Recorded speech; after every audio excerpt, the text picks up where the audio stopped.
Aliás, Pedro recebe aqueles homens e vai até Cornélio. E quando Pedro chega lá, outro fato interessante, irmão, que eu estava analisando, que eu estava sentindo, que quando Cornélio recebe Pedro, o que ele faz? Primeiramente, ele dobra-se, ele se prostra diante de Pedro. Olha só como que Cornélio faz um tal procedimento, prostrar-se diante de Pedro, né? Então Pedro naquele instante fala: levanta-te, pois eu também sou homem, assim como vós, como tu, não faças tal coisa, né? Então a gente já começa a entender, né, como que Deus é soberano, onde toda honra e toda glória é dada a Deus, para a honra e glória de Deus em Cristo Jesus. E a gente começa então a lembrar mais adiante no livro de Apocalipse, quando o anjo vem anunciar o que viria a acontecer no livro de Apocalipse por meio de João, né, do apóstolo João. E ele também faz o mesmo procedimento, ele prostra-se diante do anjo. Aí já não é mais um homem, já é um anjo.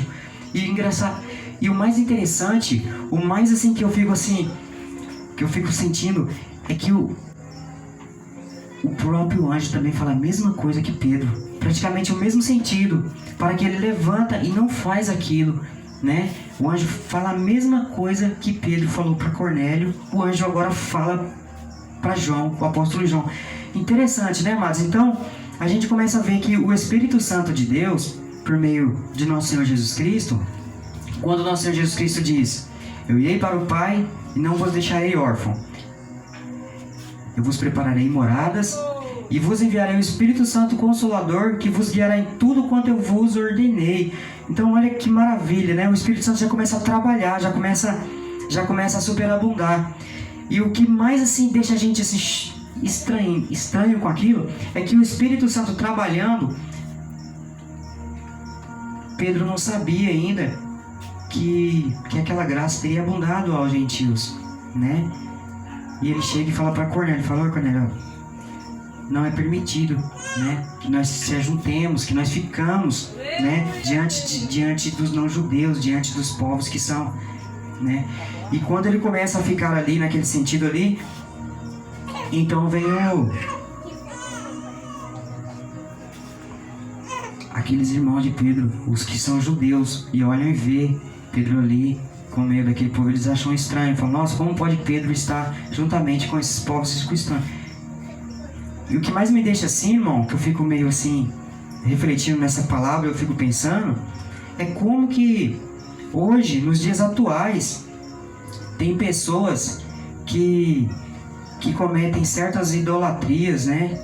Que se prostram diante de coisas das quais não corresponde, não é digno, de coisas das quais não é correspondente ao nosso Deus vivo, ao nosso Deus todo-poderoso, Criador dos céus e da terra, em Cristo Jesus. E muitas das vezes ali, aquelas pessoas começam então a adorar certas imagens, certas esculturas, né? Certas artífices feito por mão do artífice, certas esculturas, né? E prostram-se ainda, né?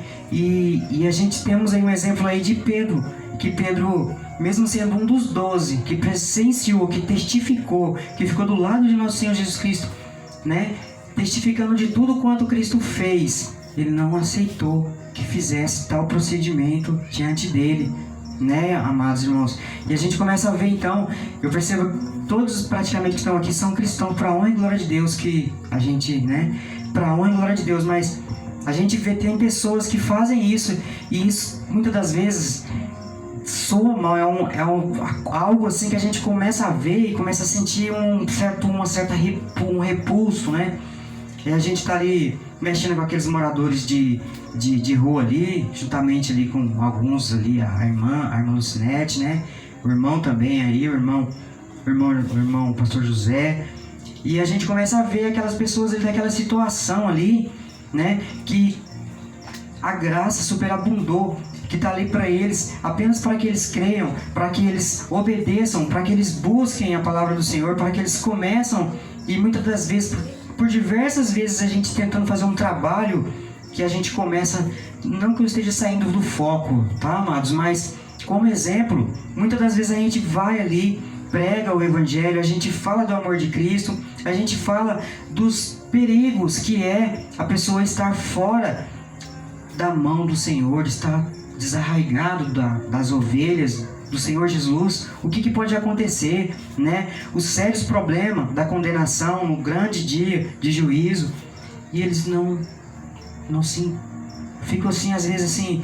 Eu estava até comentando hoje com o irmão, o pastor José. Eu falei, mas como pode, né? Então, a gente começa a crer, então, que não é por força nem por violência. É pela presença do querido Espírito Santo de Deus. Louvado seja Deus. Então,